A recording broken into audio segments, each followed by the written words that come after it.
I go up here to View and then Calendar, you'll notice that I have an additional entry here, Calendar. Now that's only available when the calendar is in the forefront, so when I click on anything else, it hides it. So if I click back on it, notice it pops back up. So what presented by Church Tech U? It's the ProPresenter show. On today's show, calendar features you may not be using in ProPresenter. Hi, and welcome again to the ProPresenter show. This is the show where I teach you all about ProPresenter. My name, of course, is Paul Allen Clifford. And before we get started, if you have a guess about what features I'm talking about, go ahead and leave it in the comments below, and we'll get started. So, one of the things about software when it's particularly powerful is sometimes there are little things that you might have ignored for years and years because you just quite frankly didn't need them. So I noticed a couple of those things in the calendar area when I was doing one of my live classes for my Church Tech U members, churchtechu.com in case you're interested. And so I thought that I would talk about those and what they did. So let's head over to the computer and we'll take a look at that. So the first thing I want to do is, if I go up here to View and then Calendar, you'll notice that I have an additional entry here, Calendar. Now that's only available when the calendar is in the forefront, so when I click on anything else, it hides it. So if I click back on it, notice it pops back up. So what good is it to have that? Well, what if you just really want to quickly enable or disable the calendar completely? You can just go up here to the top and click on that. So that's a helpful thing. Also, new event here. So basically it does this and it does this.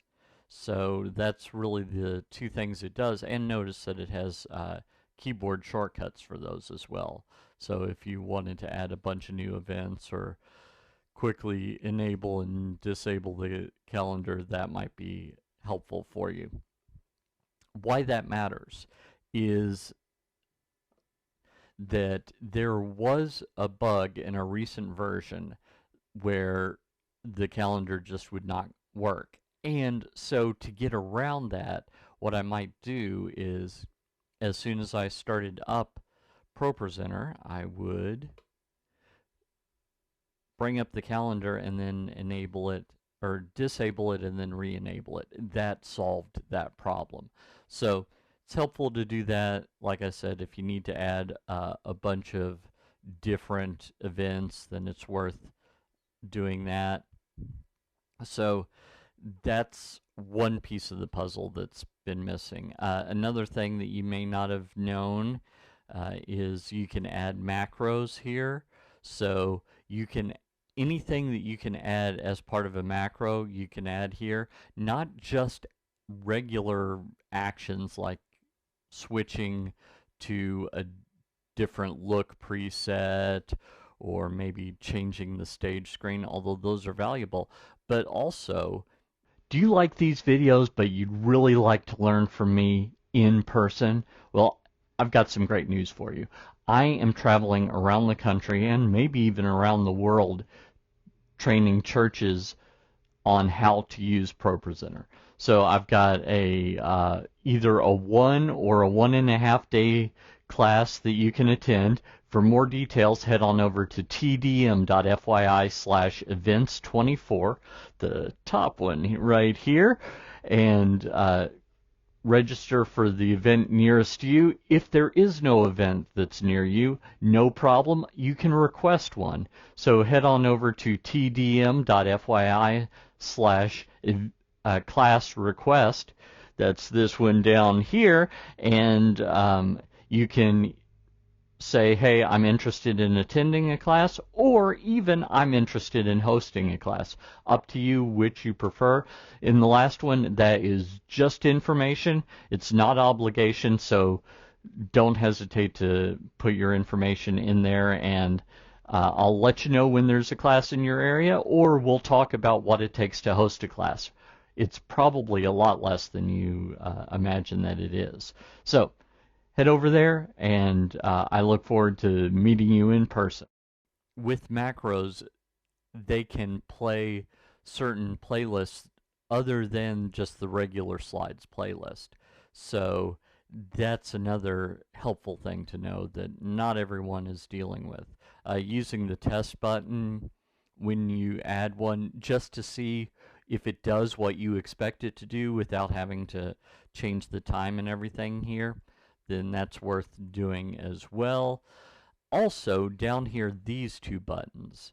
So this one shows, it basically hides all the recurring events. So we can just have a list of the things that we have right there. And this one, here, let me go back to that.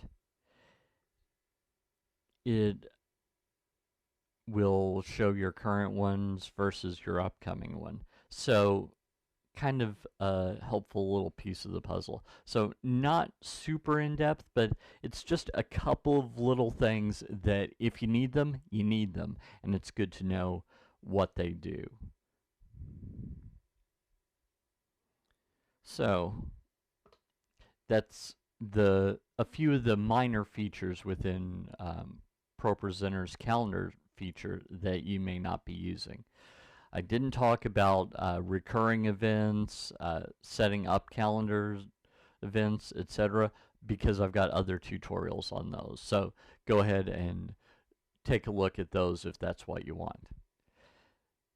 If you like this content, you'd probably like my ProPresenter Quick Start course. So head on over to TDM.fyi/pro and quick. Give me your name and email address, and I'll make a login to that class for you for free. Till next time, this is Paul Allen Clifford from TrinityDigitalMedia.com and ChurchTechU.com, reminding you to go out and change eternity.